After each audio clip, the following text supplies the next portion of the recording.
kanila, patuloy na ang Panginoon ay nagpatnubay sa kanila upang huwag maganap ang isang pangyaring hindi inaasahan. No? Na nandun pa rin ang babala ng Diyos na mga bagay na huwag nating patulan ang mga bagay na magdudulot ng hindi ka nais-nais. Isang protekta po yun na araw-araw dahil sa kanang trabaho sa sobrang init, no, pagod at hirap, biyahe, ay nandoon ang gabay ng Panginoon. Kaya hindi naman sa hirap ba ng buhay natin, siguro nararamdaman natin sa panahon, pero ang kagalakan at kayamanan sa puso natin ay naroroon. Okay. Kung sa inyo, patunay na kung minsan nararanasan natin na parang ang hirap ng buhay. Hindi po ba? Parang ang hirap kitain ng pera. Saan po ba natin hahanapin yung pang-araw-araw na pangailangan? Madalas po yung sa atin. Pero isang paalala na kung ang Panginoon nasa puso po ninyo bilang karanasan ko rin, lahat tayo dumadana sa matinding pagsubok sa buhay. Pero nais ko rin ma-experience yung anuman ang pagsubok sa buhay natin. Kapag humiling tayo at taos puso at ang Panginoon nasa ating puso, patuloy ang ating koneksyon, wala pong imposible. At maraming bagay na po yan sa akin nangyari. Hindi nalingid sa inyo yan. At nakikita niyo naman yung mga bagay na nararanasan ko. Kahit umulan, umaraw, no, ang kalakasan ng Panginoon ay patuloy na pinagkakalaw po sa akin. Yun lamang po at marami pong salamat.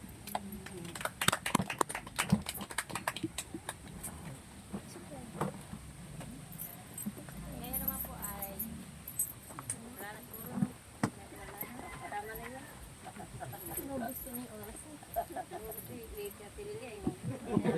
Anong inihintay mo lang? Ngayon po ay nadako po tayo sa ano po, sa offering. Pagmanahan po tayo ni Ate Joy. Ay, si ikaw pala, ready pala. Tingin pa kung saan.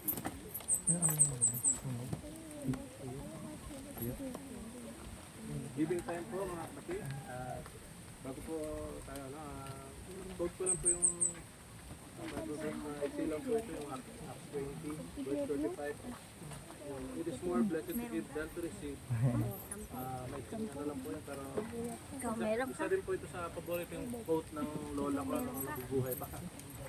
Tuwing may nagbibigay po sa kanya, talagang lagi niya sinabi na mas mapalad naman nagbibigay kaysa binibigyan. Minsan nga po may pilosopo po na ano, na hindi ko alam kung pinsan ko ba yun. Sabi, hindi, mas mapalad yung binibigyan kasi nga, tumatanggap nga eh. Minsan na, pero sabi po ng lola ko, bakit na mas mapalad ang mga nagbibigay? Kasi nga, kaya nga sila nakapagbigay kasi pinagpala sila. Yun nga po yung, ano na, yun yung, ano naman yun, yung principles ng reaping and sowing. Si JC magbibigay. Panalangin po natin muna yung ating mga offering po, Lord. Father God in heaven, in Jesus' name, Lord, dalangin po Diyos, aming mga handog, Lord God. Magpasan niyo po ito, at Panginoon, at pagpalain po ang mga kaloob, o ito po, Panginoon, na aming bibili po para sa iyong gawain po, Diyos. I-bless niyo po ito, i-multiply po ito, Panginoon. Isiksik, liglib at umaapaw pa, Panginoon. I-bless niyo po ang aming mga anak buhay, negosyo, Lord God, at maging sa health po namin, Lord. Salamat po, Panginoon. Ito ang mandalangin sa pangalan ni Jesus. Amen.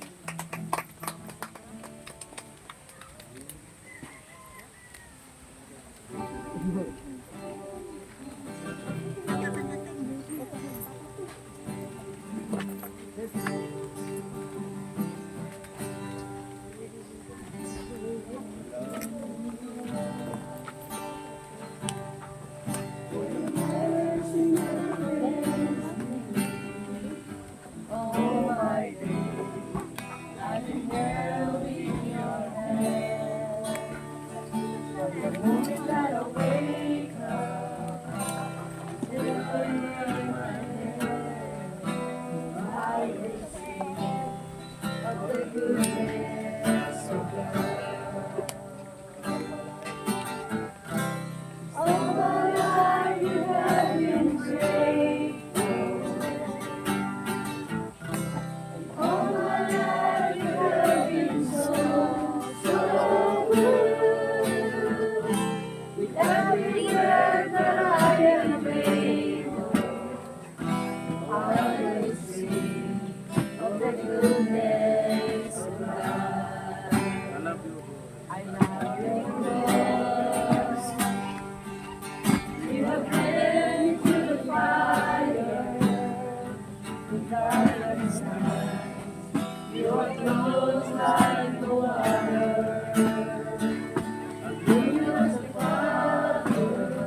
of the goodness.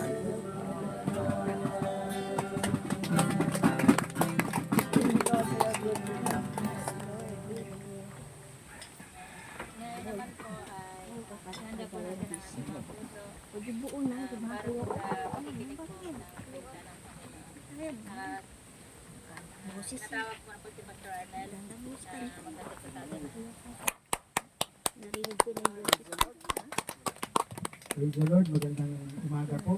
First time ko po rito, pero madalas po kami doon sa Metro South. Sa hapon naman kasi yun. So, alam niyo po ba na all things work together for good for those who love God and for those called according to His purpose. Ngayon, ang tanong ko po, sino po yung first time ko naka-attend ng gawain? Meron po ba? Lahat po Kristiyano? Lahat naka-attend na? Praise the Lord, maganda yan. Kasi pag-uusapan po natin yung binagong buhay natin. Kasi importante po na ang isang Kristiyano ay binagong buhay. Diba? Yan po yung tatak ng tunay na Kristiyano. Meron siyang binagong buhay. May verse po. 2 Corinthians chapter 5 verse 17. Alam niyo, ang ganda ng lugar na ito, First Kevin. Alam niyo, someday, dahil sa pagsisikap natin, kung tayo patuloy na magkakaisa, itong lugar na to, magiging maganda. Amen. Nung nagtuturo po ako sa Bicol, nung bata pa ako, kasi malaking edad ng isawa ko sa akin, 10 years old, 20 years na.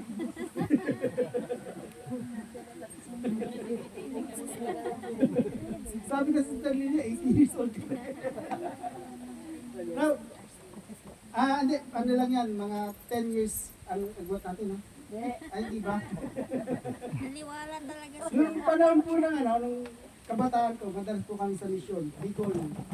Ang target po namin ay yung area ng, ang tawag dito, Mercedes. Kung taga Bicol kayo, kabisado niyo po yun. Nagtuturo po kami, mas malala pa dito. Walang mic, wala kasing zero, yung gitara lang siya talaga. At ang tao, hindi mo alam kung nandun sa dulo, nandun, hindi mo alam kung nasan. Pero wala dyan sa gitna. Ituro kami ng mga bata yung nandiyan sa gitna. Yung mga matanda nakatago. Kasi madalas po sa nung unang panahon, madalas po yung pag-uusig eh. Yung uusigin ka physically na, born again ka na, ganito, ganyan. Yan, ganun po ang ginagawa ng unang panahon. Matagal po ako na-stay po doon. May taon po yun. 12 taon din po ako na-stay doon. Natutuwanan ko pong matulog sa ang ilalim babuyan. Yung nag-aalaga ng baboy kasi doon kami pinatulog. Ang ilalim talaga babuyan. Natutunan ko rin po doon na magbangka na pagkalayo-layo, siguro 2 oras para lang magturo ng salita ng Diyos. Dito, wala nang 2 oras yung biyahe namin eh. Shortcut ko na. Taga Las Piñas po ako, pero may tinitiran po kami dyan sa Imus na maliit na bahay. Kasi mas maganda dyan eh. Tutulog ka na kayo. Libre, walang bayad. Yun ang doon. So, 1 Corinthians chapter 5 verse 17. Ano po ang sabi rito? Yung Tagalog. Buti dito Tagalog sa main English eh. Kaya kung nakipag-isa na kay Kristo ang isang tao, isa na siya ang bagong nilalang. Yan. Wala na ang dati niyang pagkatao, sa halip ito'y napalitan na ng bago. So, ibig sabihin, ang isang sino po yung nakipag-ugnay sa Panginoon? Taas kamay. Kung tayo pong natin nakipag-ugnay sa Panginoon, ay bago na nilalang. Basta ano po ibig sabihin ng bago nilalang? Yan yung tatapik natin ngayon, yung bago nilalang. Kasi importante po, dahil maraming simbahan ang hindi tinuturo ito. Kasi yung pastor problema eh. Diba? Buta mo na ako siya. Sister na ako. Problema mismo yung pastor eh. Masama yung gali. Masama yung Kaya nagiging problema. Kaya hindi niya iniiwasan. Naalala ko yung kwento na nagturo yung isang tao. Pagturo sabi, lahat ng nangangalon niya, 2 asawa, magsisi kayo ng iyong kasalanan. Nanay, kwento na siguro ito minsan. Kaya sabi gano'n. Tapos, pagkatapos niya magturo, yung kanyang kinakasama, nagliligpit na. Bakit? Sabi, ba't kayo nagliligpit? Sabi gano'n. Kasi, sabi mo, maghihiwalay na yung mga dapat na hindi legal na magkasama. Yan sabi niya, hindi tayo kasama doon, sila lang. Ang Biblia po, walang exception. Lahat po yun, yung tinuturo po namin dito, yung ginagaling ko sa Panginoon, yung tinuturo na yun, kasama kami doon. Hindi po kami hiwalay doon, kasama kami doon.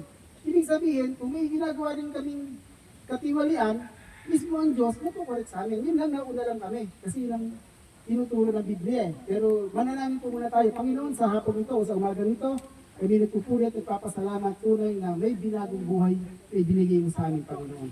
Salamat po, nakakilala kami sa iyo. Salamat po, Panginoon, na sa oras na ito, babasbasan niyo po ang gawain ito at ang Banal na Espiritu ay patuloy na magtuturo sa aming kalagitnaan, Panginoon. Bubuksan niyo ang aming puso't isipan upang patuloy na yung matutunan ang iyong mga salita. Purihin ka sa iyong kabutihan, sa pangalan ni Jesus. Amen. Ang sabi dyan, kahit ang isa nakipag-isa kay Kristo, bago na nila lang. Hindi ba uso na yung cellphone? Kasi nung panahon nun, wala pang cellphone. Nasa Bicol ako, ang cellphone doon, 3310 lang. Mga mas mababa pa. Wala pang picture. Eh, makaiba na eh. Pag nag-cellphone ka, pwede kang tumawag na nandyan lang, parang nandyan na yung kausap mo. Diba? Ngayon, iba na. Ngayon, ganito, isang halimbawa po, may binigay na cellphone sa'yo. Bago. Bagong cellphone.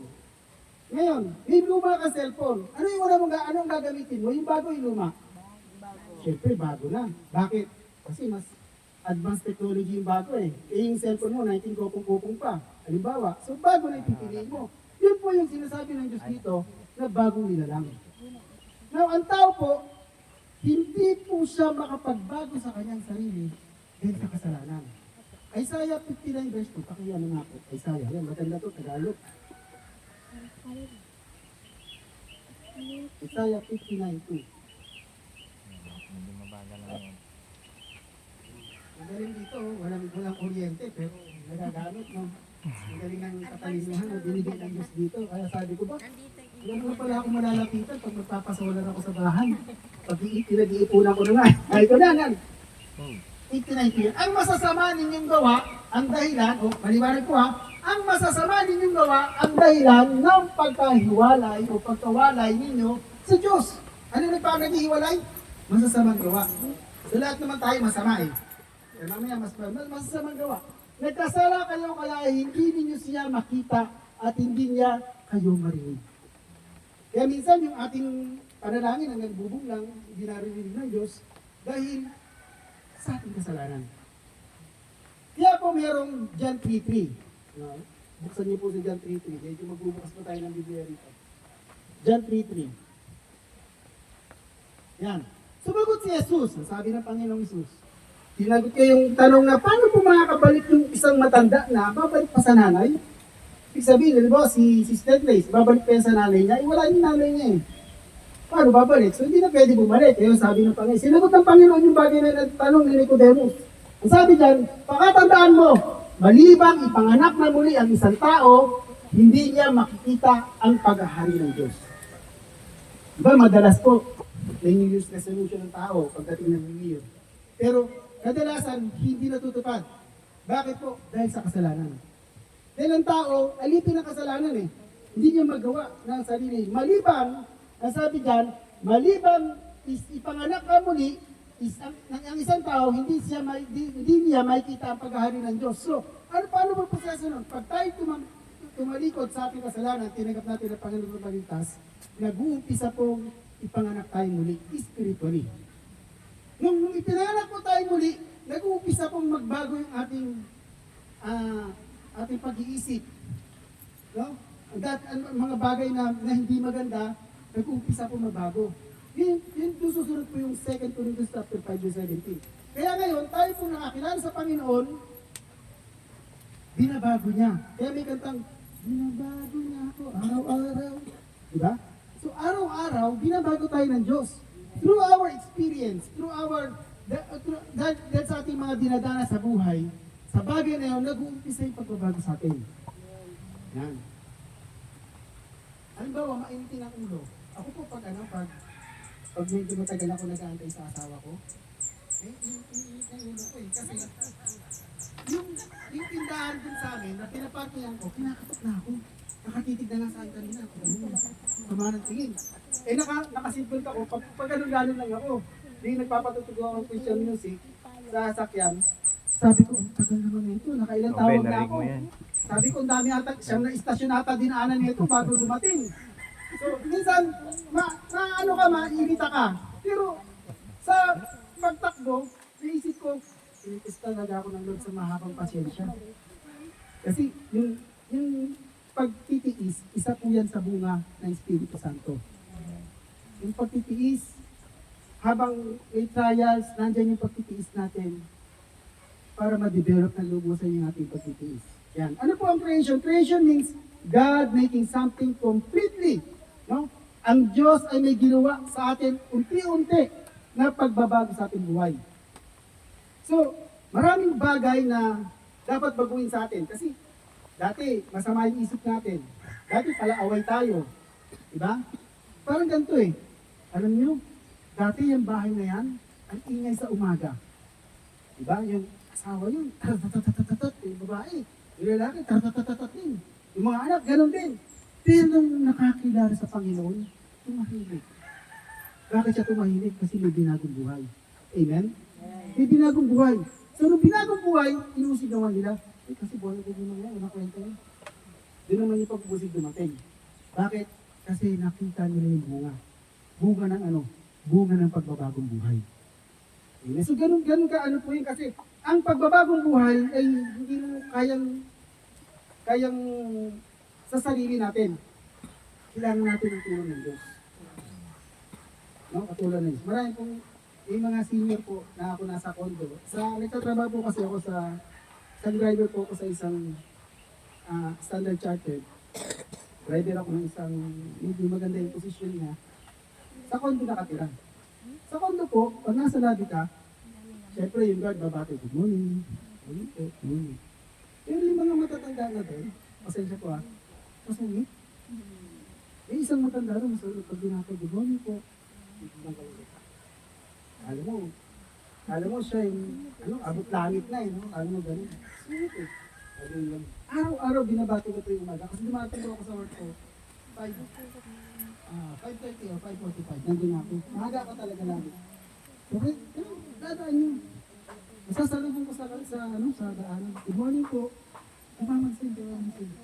Isang araw, dahil sa kakulitan kong kabati-bati ng good morning. Good morning, babe. Bumati na rin ng good morning. Kasi, bakit po? Kasi, alam niyo yung pagbati mo sa tao, malaking bagay yun na may pumapansin sa kanya. Kasi sa totoo lang, sa mga nakatira sa condo, hindi mo tayo nakatira sa condo eh.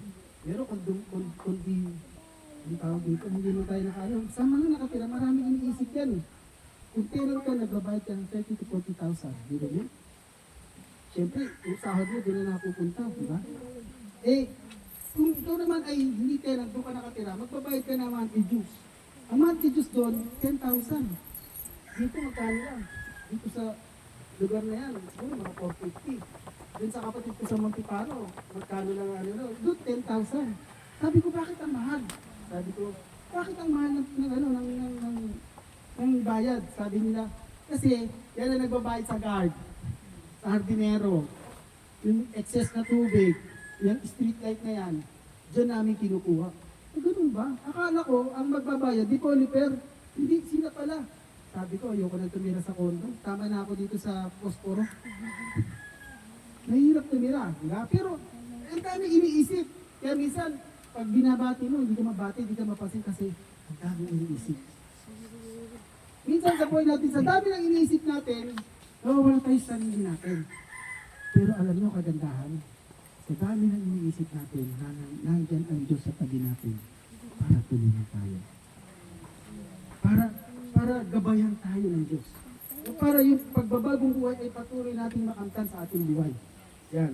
Kaya nga, ang pagbabagong buhay, pag nakilala natin ang sinilang tayo na muli, nag-umpisa, pagbagong buhay. Di ba maraming prisoner na nasa Muntinlupa na nabago yung buhay dahil nakakilala sa Panginoon. Yung anak ni Dolphy na ang pangalan na to? Yung Dolphy Jr., di ba, adik yun. No? Pero nakakilala sa Panginoon, isinilang na muli, nakita niya, ang buhay niya talaga, alam niya, wala ng pag-asa. Nagkaroon ng pag-asa. Ang nakakakilala sa Panginoon, laging may pag-asa. Laging may pag-asa. pag-asa araw-araw. Kaya nga araw-araw tayong binabago ng Diyos. Kaya importante po yung pagbabagong buhay sa atin. Kasi yan yung nagmamarka na tayo ay nakakakilala sa Panginoon. Ano po ba yung pagkakaiba? Kung halimbawa wala kang binagong buhay, yung maliit yung pasensya natin, walang binago, simulat sa pool. Simula tayo tigka pa nagkaiba sa ano. So yun po kasi ang pinaka palatandaan na tayo ay mga Kristiyano. Na tayo tinanggap ng Panginoon bilang mga anak niya, kaya tayo tinagkasunod ni Kristo, si Kristo siguro di masungit. Amen? Amen. Pastor, ako di masungit eh. Matampuhin lang. Yun lang.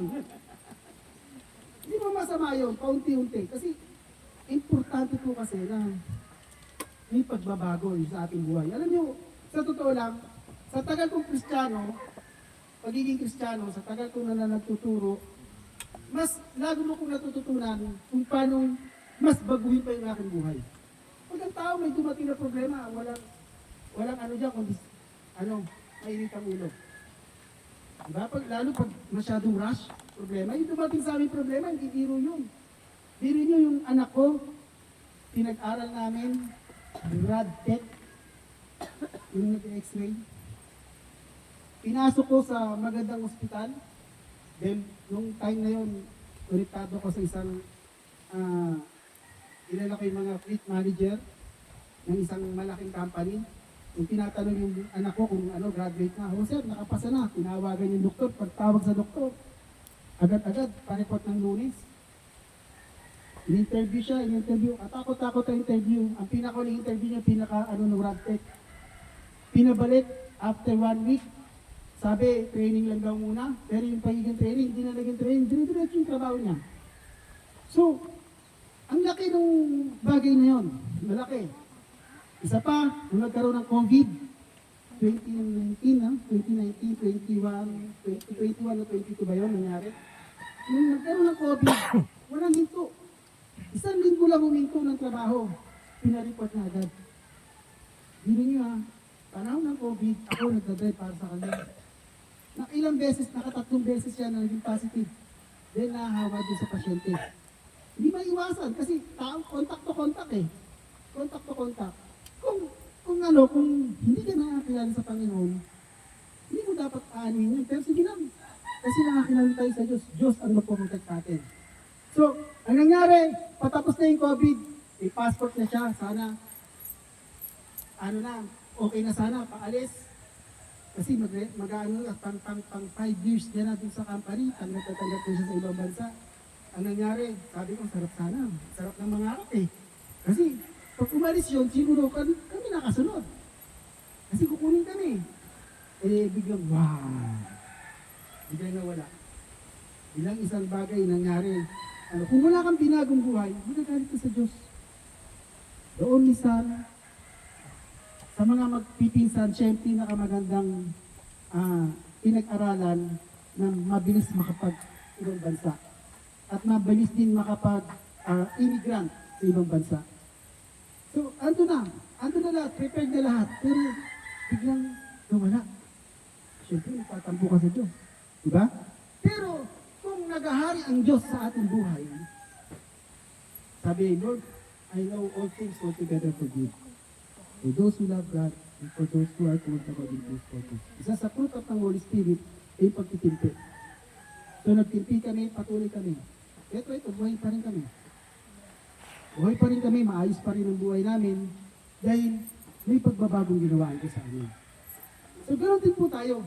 Pag dumating po yung pagsubok, tayo, humingi po sa Lord. Maraming tao, pag dumating yung pagsubok, teka muna, sunod-sunod eh. Papahinga muna ako. Huwag ka magpahinga. Patuloy ka sa Lord. At makikita mo kung paano iniligtas ng Lord ay Israel sa Egypt. Ganun ka rin iniligtas ng Diyos sa problema. At pag nakatawid ka, sasabihin mo, Lord, salamat. Nakatawid ako sa Red Sea. Amen? Nakatawid ako sa Red Sea. So, ngayon ang tanong, ang Biblia ang nagsasabi, ang 2 Corinthians chapter 5 verse 17, na kinakailangan may binagong buhay tayo. Sabi sa Isaiah chapter 14 verse 27, Isaiah 14:27. Sino ang tututol sa pasya ni Yahweh? Yan ang sabi ng Lord. Yan ang sabi ng Isaiah. Na makapangyarihan sa lahat, sino ang pipigil sa kanyang pagpaparusa? Sino ba tututol sa kapangyarihan Diyos? Wala. Itong dinadanas po natin, painit ko ng painit. This coming June, July, August, magkakaroon daw ng El Nino dito sa atin. Yan, sarap ng project ni brother solar. Kaya sabi ko, maganda yung solar. Ano gano'n? So, magkakaroon. So, painit po ng painit.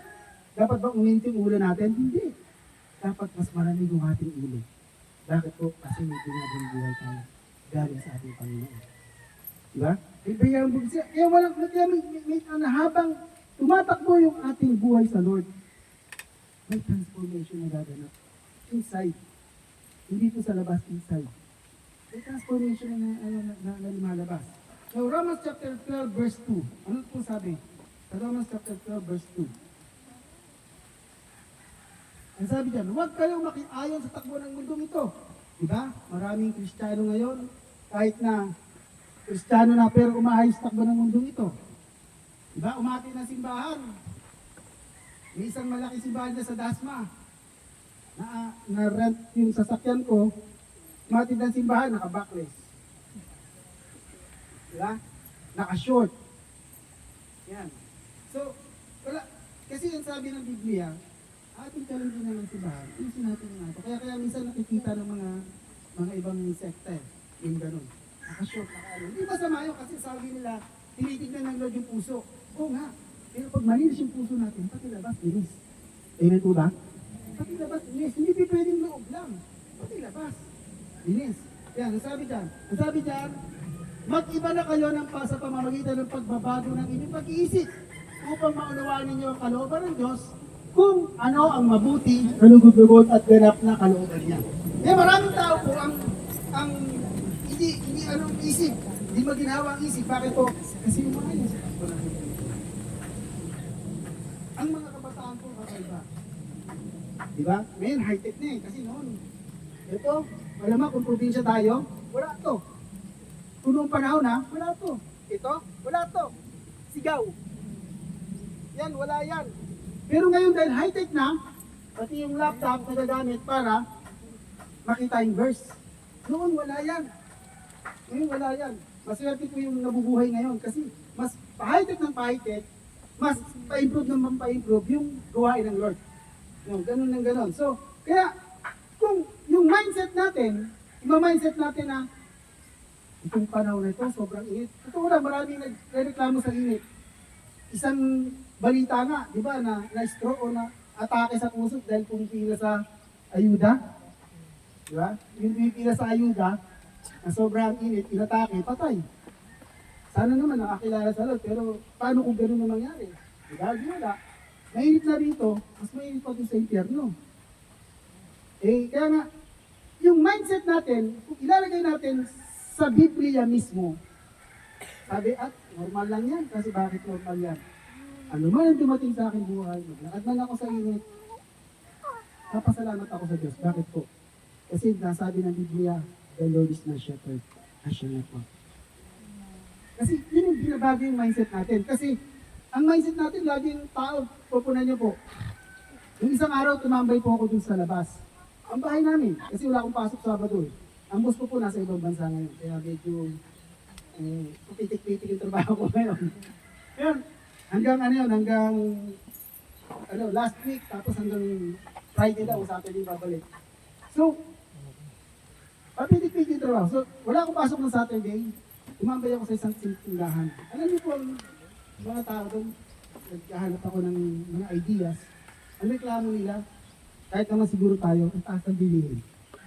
Diba? Ngayon, sabi nila yung okra, dati sa halagang, halaga 10 piso, 10 piraso. Ngayon, 2 piraso na lang. Kaya sinasabi nila, ito ba? Kasi hindi ako namamalengke, asawa ko namamalengke. Kaya pala, pero bakit yung 100 nagkakasya sa kanya? Nagkakasya ba sa'yo?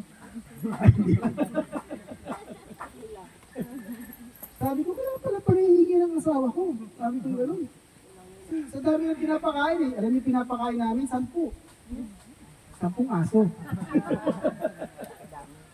Kaya tinanong ko sa kanila, yung aso ba pwedeng dalhin sa barangay? Oo, sabihin mo lang si Ben.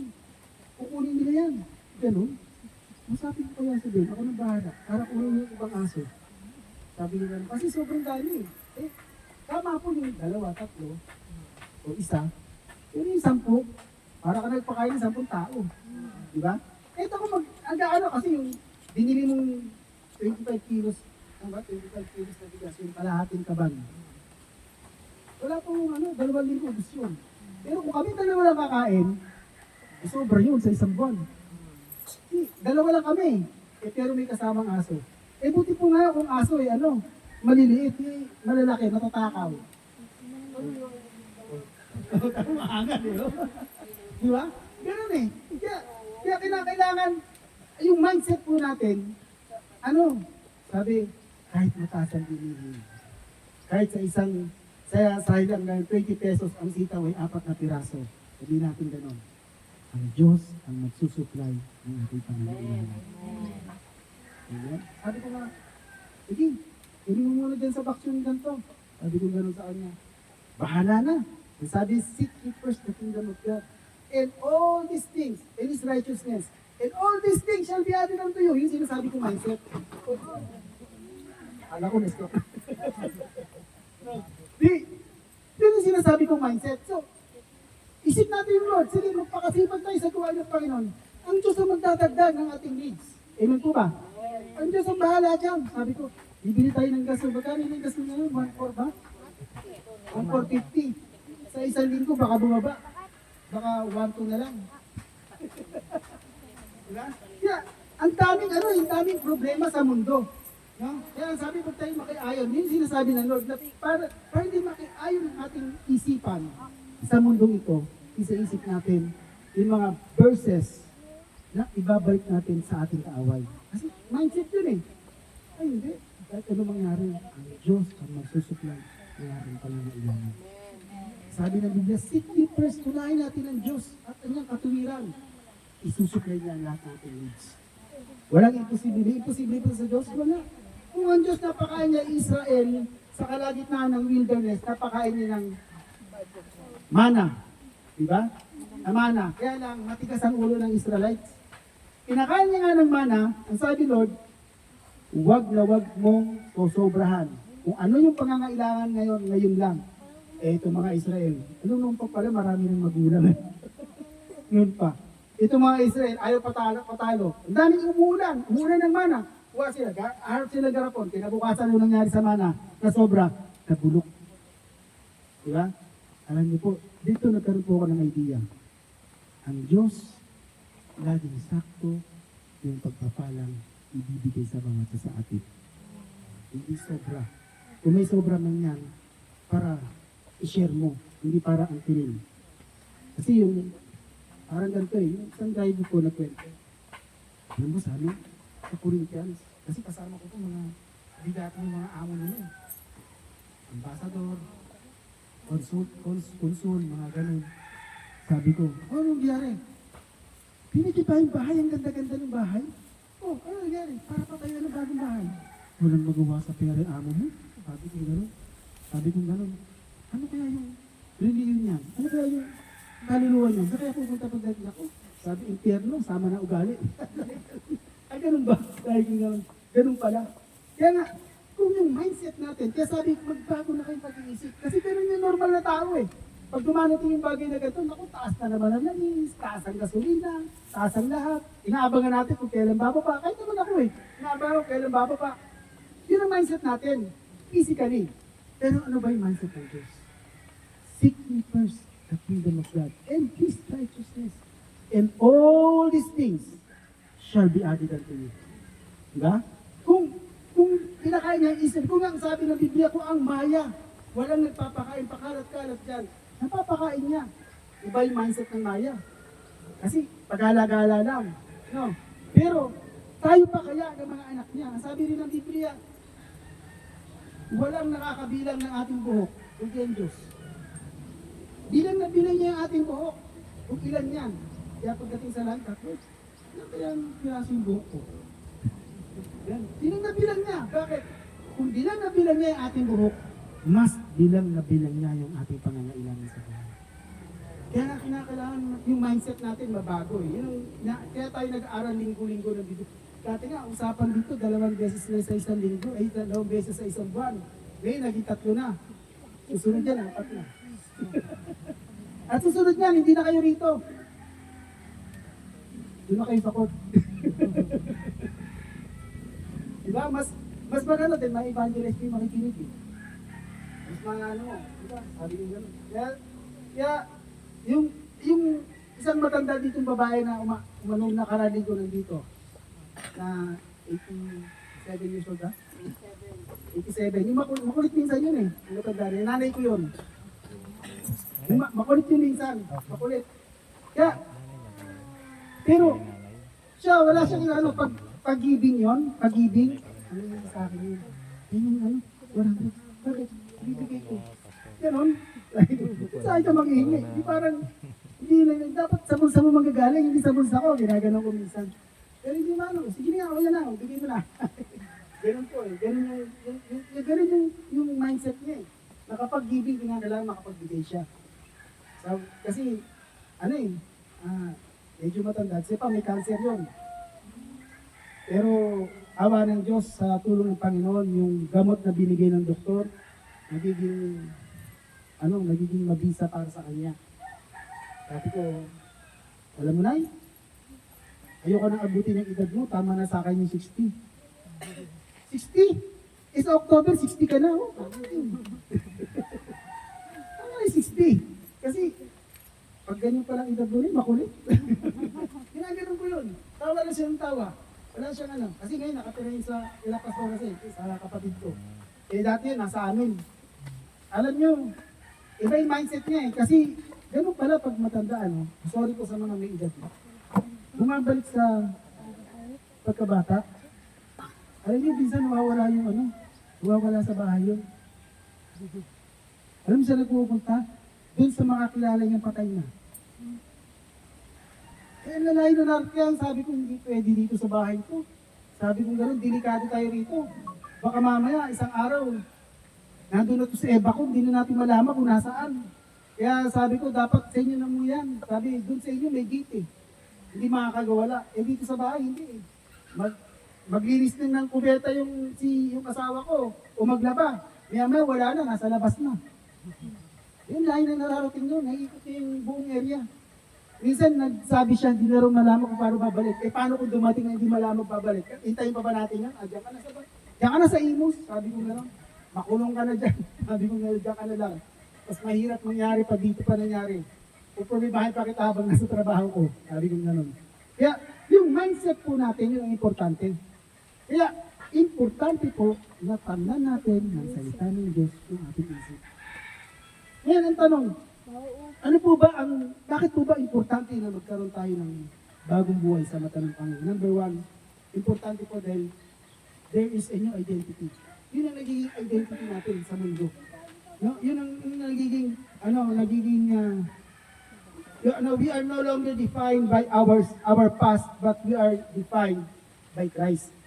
Ayan, dati ganito. Di ba? Pag dati ganito yan. Masyadong mayabang, maingay, ganito. Dati yan, gano'n. Ngayon, binago ng Lord. So, nagkaroon tayo ng bagong identity sa mundo. Diba? May bago tayong identity sa mundo. Pangalawa po, na ginawa ng Lord sa atin, meron tayong new purpose in life. Kaya sinasabi ko mindset. Yung purpose in life natin dati, isang istorya sa Biblia, isasama ko na lang po ito. Isang istorya sa Biblia, may isang mayaman, binatinong mayaman. Nakita niya yung kanyang kamalig, puno na. Sabi niya, dahil yan ay puno na, magpapagawa pa ako ng panibagong kamalig para punin ulit. Nanaginip siya, sabi ng Diyos, bukas din, kukunin ko ulit buhay. So, ano pa yung purpose ng kamalig? Ipapagawa niya kung wala ng buhay. Kaya, may bagong tayong purpose, may bagong tayong layunin sa ating buhay. Kaya yung yung bagong purpose na yun ang magdadala sa atin para patuloy tayong maglingkod sa ating Diyos na buhay. Yung nga dito, may bago tayong purpose. Naniniwala po ako na hindi tayo mananatili sa lugar na ito. Amen po ba? Pagkasabi nga sa kapatid, hindi tayo mananatili sa lugar na ito. Hindi pa tayo. Isang araw, dadalhin tayo ng Diyos sa magandang lugar. Amen? Naniniwala ba kayo doon? Ako naniniwala ako doon. Kasi pag ang isang grupo may pagkakaisa, isang araw, aalisin yan Lord ng Lord yan, ililipat sa magandang lugar. Yan. So may purpose tayo. May bago tayong purpose sa buhay. May purpose ako para share ng gospel yung mga nasa gilid ko, nasa kapitbahay ko. Number 3 and the last, new perspective. Nagkakaroon tayo ng new perspective sa ating life. Dati, inuuna natin yung ating sarili, ngayon hindi na. Dati, Sunday is family day. Ngayon hindi na. Sunday is God's day. Diba? Sunday, ang linggo ay panahon na para maglingkod sa Panginoon. Makinig ng kanyang mga salita. Yun po ang dapat paglinggo. No? So, huli na lang po. Ano po yung mga biblical example na may binagong buhay? Unang-una po si Pablo. Diba si Pablo, dating kumabasa niyo po Biblia, dating taga-usig yan ng mga Kristiyano. Nung nakakilala siya sa Panginoon, hindi na siya taga-usig. Siya na yung tagapagsalita ng mga nakakilala sa Panginoon. Siya yung nag-share ng gospel sa mga Gentiles na katulad natin. Isa pa, si Saul. No? Si Saul na nga pala. Si David. Dating nakakilala sa Panginoon, naging hari, naging adulterer. Hindi na niyo alam yung story ni David. Nakita nasa tore siya, siyempre pag nasa tore ka, lahat kita mo. Nakita niya si Bathsheba, naliligo, ang puti. Nagkaroon siya ng pagnanasa kay Bathsheba. So inalam niya, may asawa na ba to? Meron po, ang asawa niya si Urias.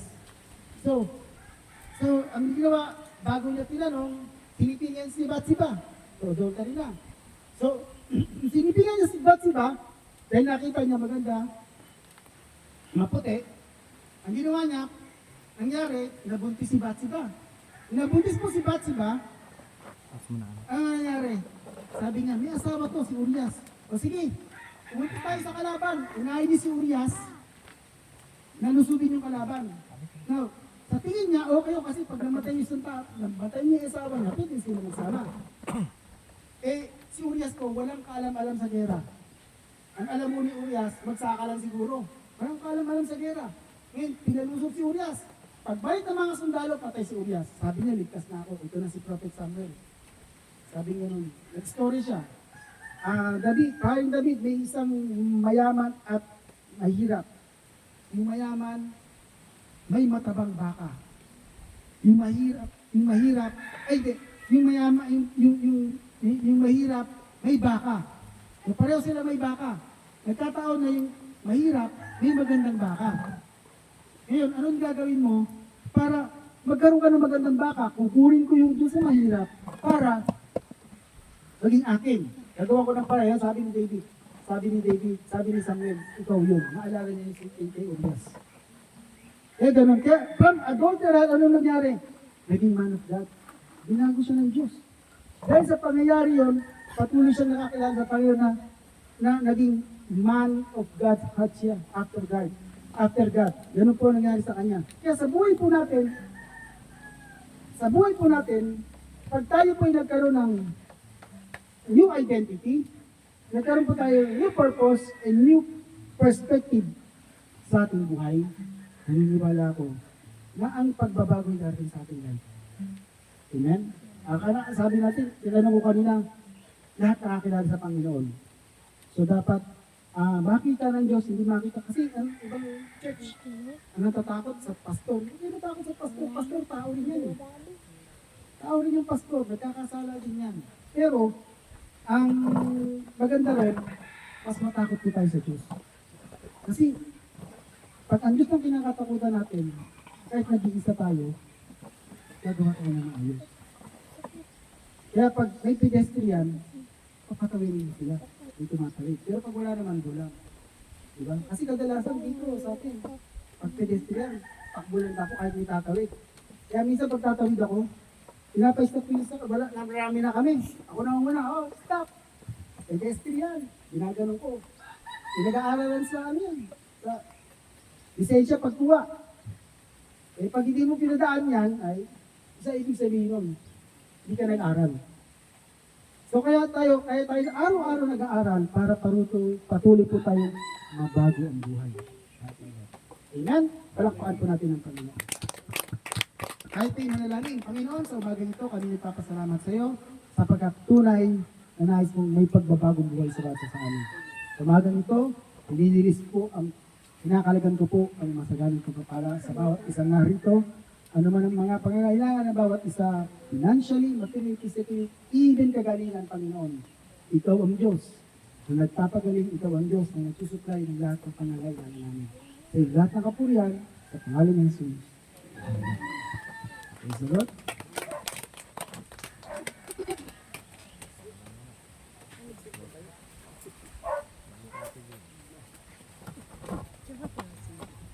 Salamat po, Pastor, sa Panginoon na ito binahagi sa amin ngayon at nawa ikalakasan po ng bawat isa sa amin.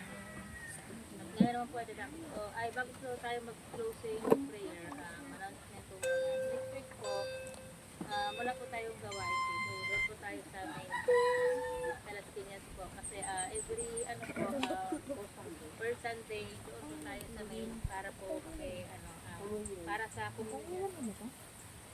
Kaya ang sunod po natin na gawain po dito ay sa second week po. Second Sunday po. Ayun, yun lang po yung announcement po natin ngayon. Bigla ko na po tayo sa closing prayer. Pangunahan tayo natin ninyo po.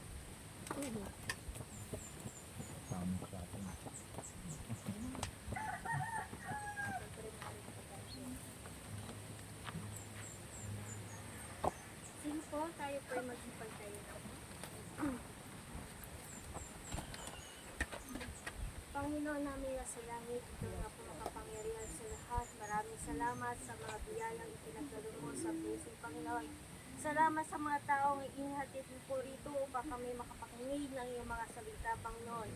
Nawa ang mga taong narito ay baguhin ang kanilang kaisipan na tinuro na magkaroon ng mindset, na magkaroon ng karunungan sa salita na sa iyong mga salita, Panginoon, upang unti-unti mayroong pagbabago sa kanilang buhay, Panginoon. Gaya ng iyong sinabi, anuman ang hilingin namin ay magkakaroon ng katugunan, Panginoon. Subalit paano namin mabibigyan ng katugunan kung ang bawat mga iyong salita ay hindi makapasok sa aming puso, Panginoon. Ang puso na nagkakaroon ng karumihan, Panginoon, unti-unti niyo pong linisin, Panginoon, na makita ang gawat kabutihan mo sa kanilang buhay, Panginoon. Gayon rin ang mga pagkalooban ng blessing, ang mga pamilyang naririto, anuman ang kanilang mga sulanin sa buhay, Panginoon. Tugunin niyo po ang kanilang pangangailangan sa mga karamdaman na nagpatuloy na nagpapahirap sa kanilang katawan upang ito ay magkaroon ng sagabal sa hanap buhay, trabaho, Panginoon. Pagkalooban mo po ito ng kagalingan, Panginoon. Naniniwala ako at nagpapasalamat ako sa inyo. Ngayon pa lang, alam kong pinagaling mo na sila. Alam kong ang lahat ng mga sulurin nila, Panginoon, tutugunin mo, Panginoon.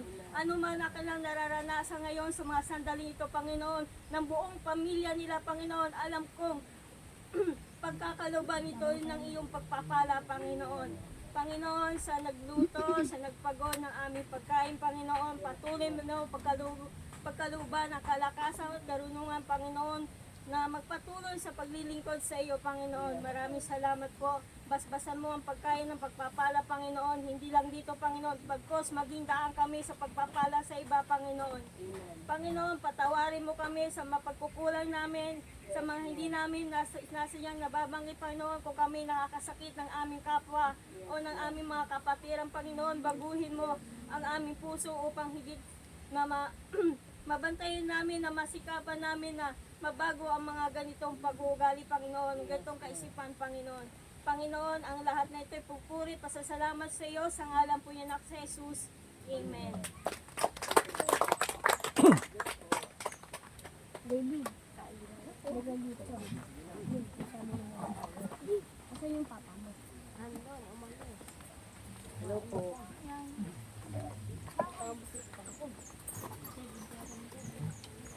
Ito ka dali.